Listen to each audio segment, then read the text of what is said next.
Assalamualaikum warahmatullahi wabarakatuh. Bagaimana kabar Bapak, Ibu, dan teman-teman semuanya? Semoga baik-baik saja ya. Pada video ini kami akan mempresentasikan hasil kerja kelompok kami tentang apa saja sih struktur bumi itu dan bagaimana sih cara mitigasi bencana alam. Mari kita simak dan dengarkan videonya bersama-sama. Yang pertama ada kerak bumi. Kerak bumi merupakan bagian bumi yang paling luar dengan ketebalan 5 hingga 80 km. Antara kerak dan mantel bumi terdapat batas yang dinamakan Mohorovičić discontinuity. Kerak bumi tersusun secara dominan oleh mineral silikat dan feldspar.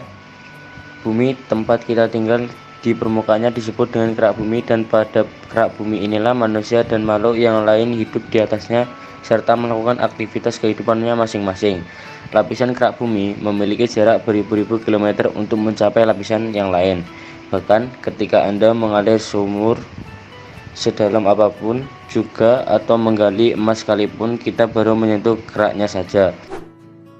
Setelah kerak bumi, struktur bumi selanjutnya adalah mantel bumi. Mantel bumi merupakan bagian yang membungkus inti bumi yang kaya akan magnesium. Mantel bumi terdiri dari dua bagian, yaitu mantel atas dengan kedalaman hingga 400 km dengan sifat plastis dan semi-plastis, serta mantel bawah dengan kedalaman hingga 2900 km dengan sifat padat. Setelah mantel bumi, struktur selanjutnya adalah inti luar bumi.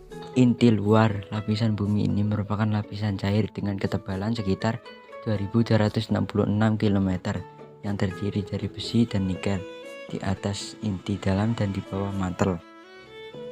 Suhu inti luar berkisar dari 4300 derajat Kelvin di bagian luar hingga 5000 derajat Kelvin di dekat inti dalam.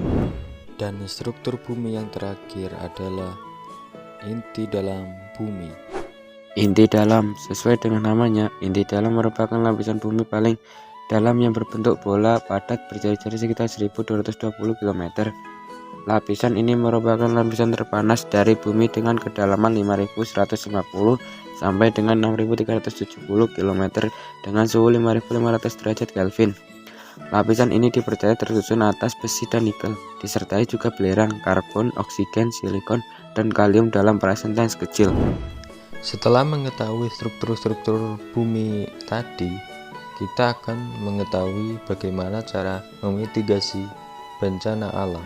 Contohnya bencana alam gempa bumi. Di saat kamu sedang di dalam rumah dan terjadi gempa, ingatlah: 1. Jangan panik dan jangan berlari keluar. Berlindunglah di bawah meja atau tempat tidur. 2. Bila tidak ada, lindungilah kepala dengan bantal atau benda lainnya. 3. Jauhi rak-rak buku, lemari, dan jendela kaca. 4.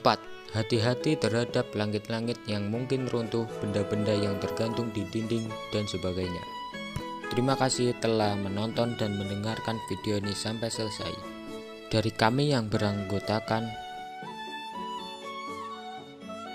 meminta maaf yang sebesar-besarnya bila ada kesalahan, dan terima kasih.